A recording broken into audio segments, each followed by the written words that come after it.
funny when you go and walk into the hospital and you're, almost 40, you're a week away from, you're 39 weeks pregnant, because everybody who's in the hospital for anything else, they like look at you and they know why you're there. They're like, oh, and they give you this like look of like, that you're gonna have a baby. And so you feel really like everybody's staring at you, because they kind of are. It's not even in your imagination. They are staring at you. So anyway, I get in the elevator, and when I got in the elevator, it was funny. The door was almost shut, and then like this lady had hit the button, so the door opened, and she was like, like all smiling, and then as soon as she saw me, she was like, oh, I'm sorry, like for holding up the elevator, and I was like, it's okay, So then we're going to the 3rd floor, so we're like riding up, and that lady is like, it's not okay. She's like, I've been there, I'm sorry, and I was like, it's fine, and I didn't want to be like, oh, I'm not even like that far along in labor or anything, and explain to her. I just was like, oh, don't worry about it. So then we're going, and we stop on the 2nd floor, and this guy gets on, and he has this huge cooler with like a little medical sign on it, so Lord knows what he had in that.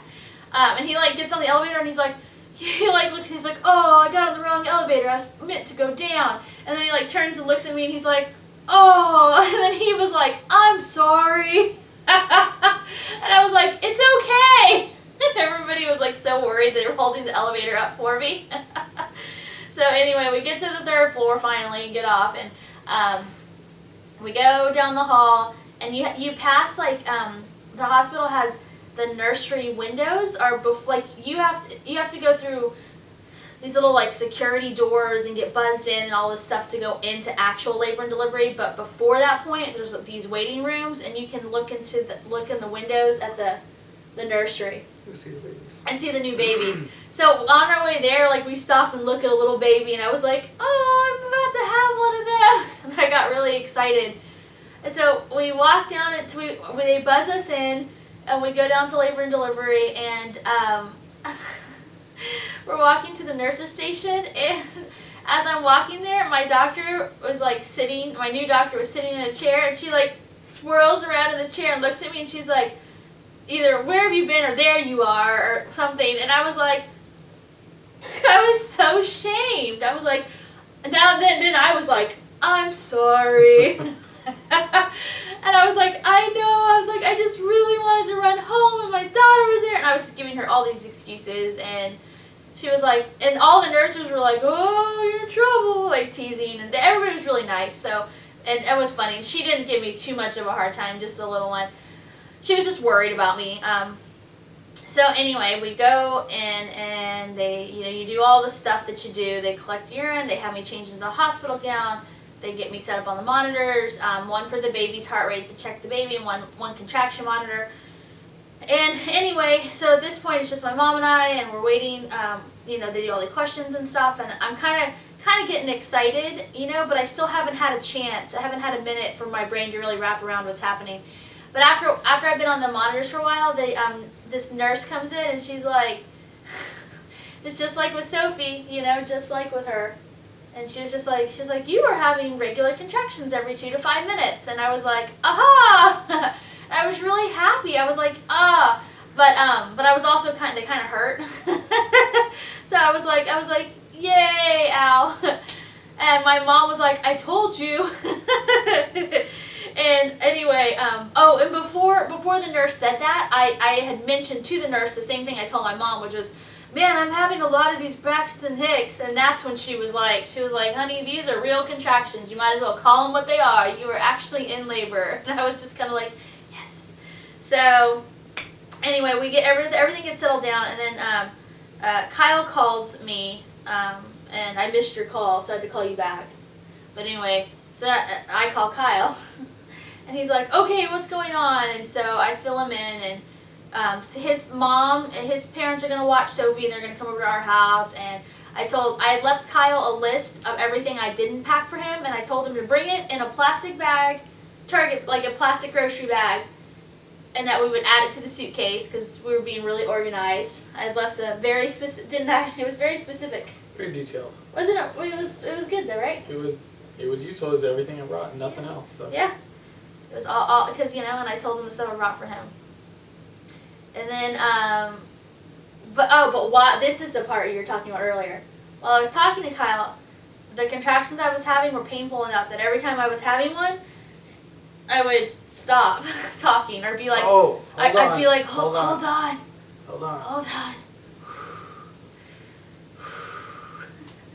It's like the worst obscene phone call. Call someone in the middle of the night and pretend to have contractions. So anyway, Kyle was like, "You're really having contractions?" I was like, "Yeah." I was like, "It's just like Sophie, honey. I'm in labor." And he was like, "Oh, well, that's good." And I was like, "Yeah, they hurt." And he was like, "Yeah, but it's good." We were real positive because both her mom and I were both like, "Yay, let's get going." And she's just. I was like, "Yay too," but ow. She's sitting there going, "Ow," and I'm like, "It works for me." So, anyway, now I'll start speeding up the story. I just wanted to set up the premise for 20 minutes first. It was a dark and stormy night. Anyway, so Kyle sets everything up. He's organizing everything with his sister and my dad and my sister-in-law, my brother-in-law. So my sister-in-law's husband. They're here playing with Sophie. And they decide they're going to take her to McDonald's and everything. And so I'm at the hospital. I'm in labor. I'm going to have to possibly be induced more, even though, whatever. And I still haven't seen my husband.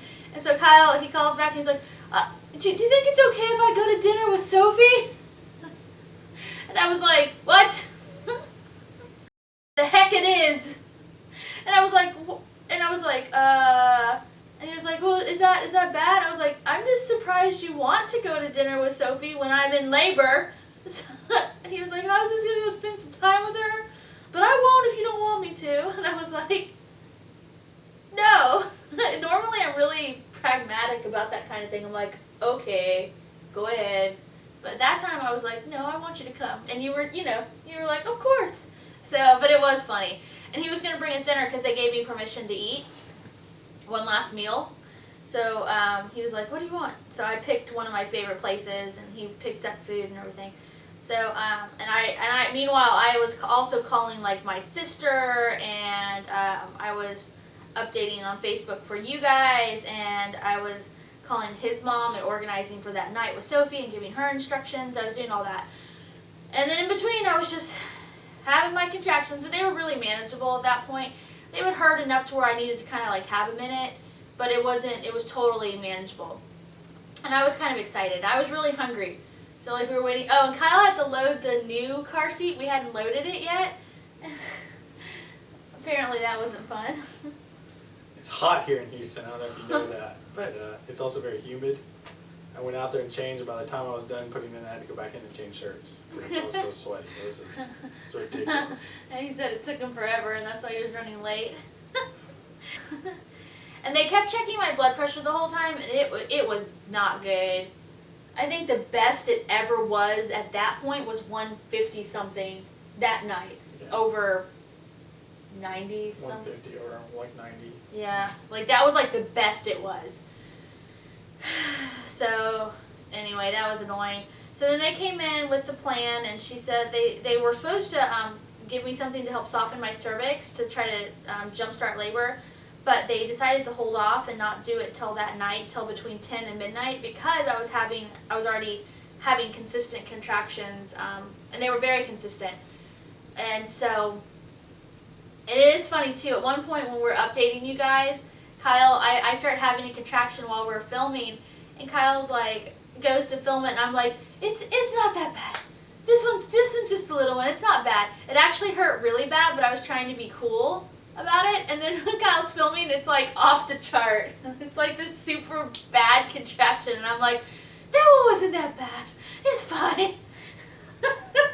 And Kyle's like, pretty sure it was the biggest one yet. But anyway, so they're not gonna do anything, and then basically it gets to be later that night, and they decide to check me, and they hadn't really checked me a lot before then because they try to be not too invasive. So she comes to check me, and I'm still just a little like a 3, I haven't done anything else. And so she's like, okay, we're going to go ahead and enter in, put some stuff in to help soften your cervix. But she kind of warned us that she was like, this stuff will help soften the cervix. She's like, it's not going to help you dilate, and it doesn't always work. If your body's not ready to efface, it's not going to. She's like, but hopefully we'll put this in, it'll do something. She's like, and then if we have to, we can start Pitocin in the morning. And she didn't know that I was like, no Pitocin, but I told her, I was like, well, the doctor said we could wait to see about the Pitocin, depending on what I do. Obviously, they wanted to get the baby out because they were really worried about me.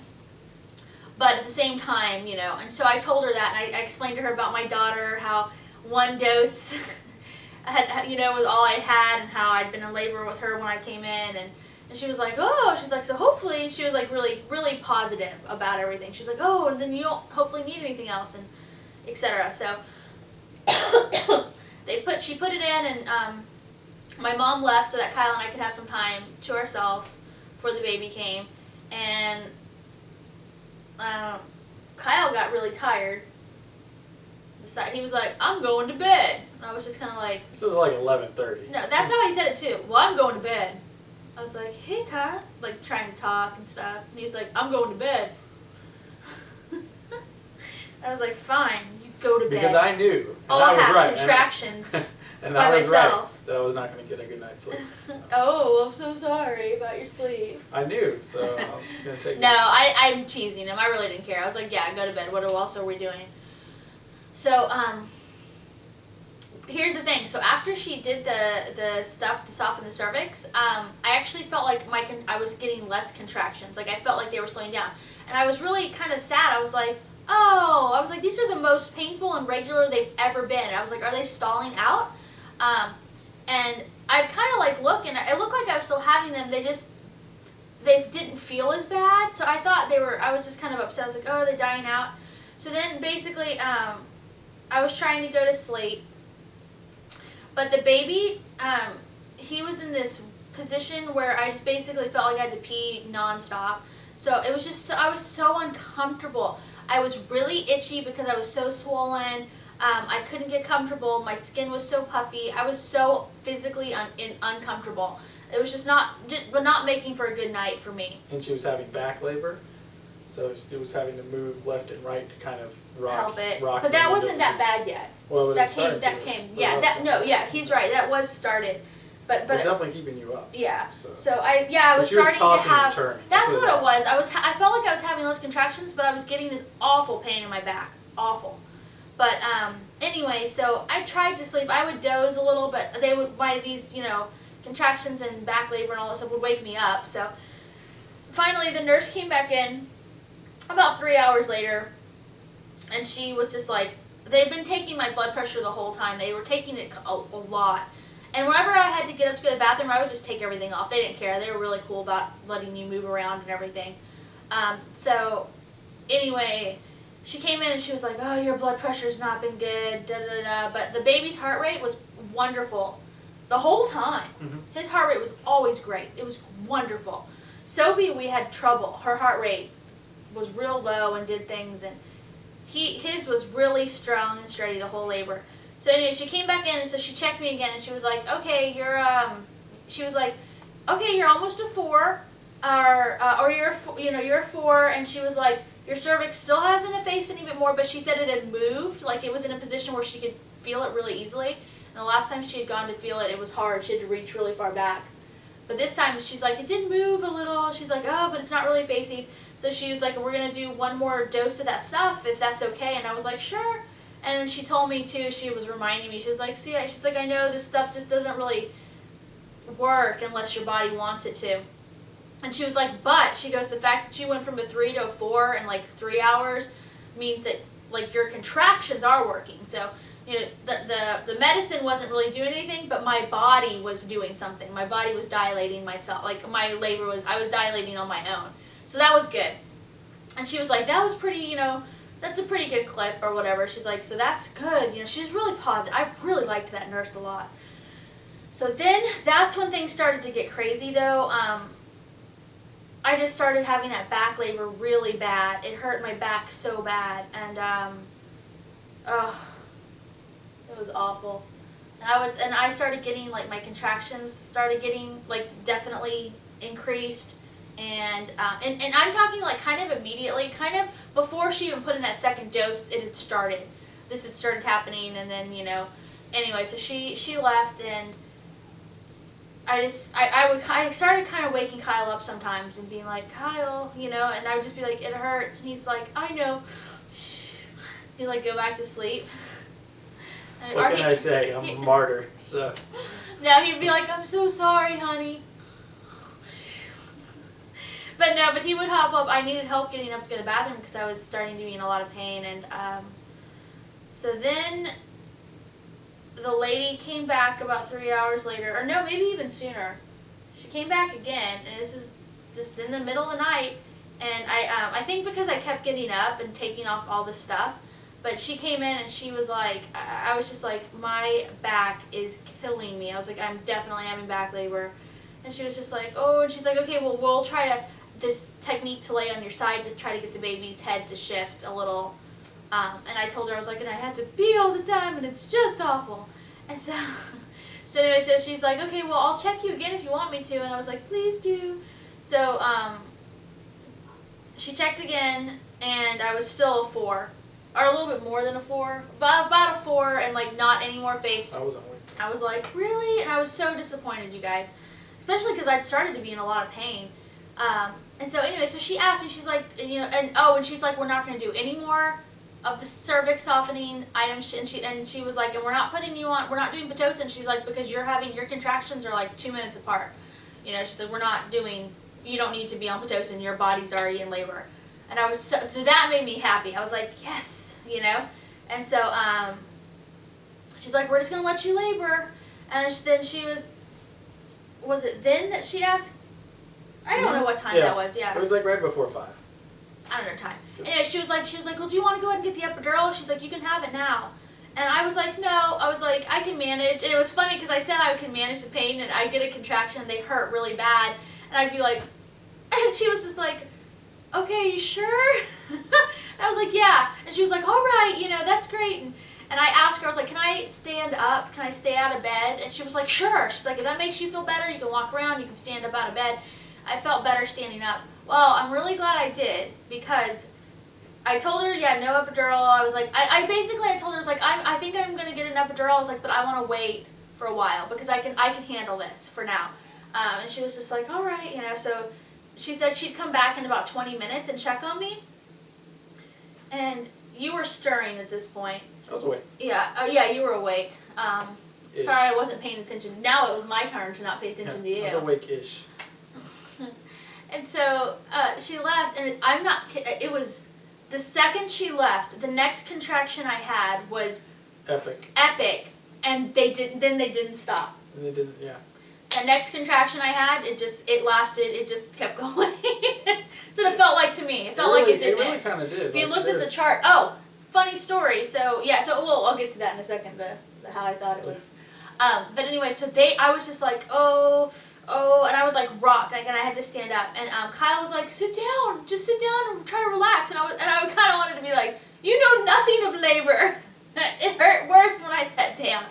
The good news is that it had my back labor. I wasn't having back labor anymore, so he did move his little head, which was good. But I was not worried about you relaxing. I was worried about you collapsing on the ground. Oh, you thought I was gonna fall? Because every time she'd get in pain, she'd literally kind of like hunch over and grab herself, and it's like. I was holding onto the bed and like kind of rocking. Gripping the bed like death itself, and like just lay down. But I was just like, no. It's funny with Sophie. I don't think I ever got mad at you or griped, but this one, I probably only did it like once. Like when I just was shorter with him, but I never was like that with Sophie. With this time when he said that, when he suggested, I was like, no, Kyle, no. I was like, okay. I'm not sitting. You know nothing. You know nothing of my work. But anyway. So finally I was like, Kyle, you're going to have to get up. You're going to have to get up out of that stupid couch bed and come over here. And he did. And it was awful. And I kept looking at the screen, and like the lines were just up high and like would barely dip, and I was like, they're not even picking this. I was like, I'm having the worst contractions ever, and the machine's not even picking them up. Kyle was like, oh, it doesn't matter, it doesn't matter if the machine picks them up or not. If you're in it's labor's fine. labor, Labor's right? labor. Nothing's gonna happen. Baby's heart rate though, perfect. No problem. Perfect. It stayed in the 140s the entire labor. He was like, I'm cool.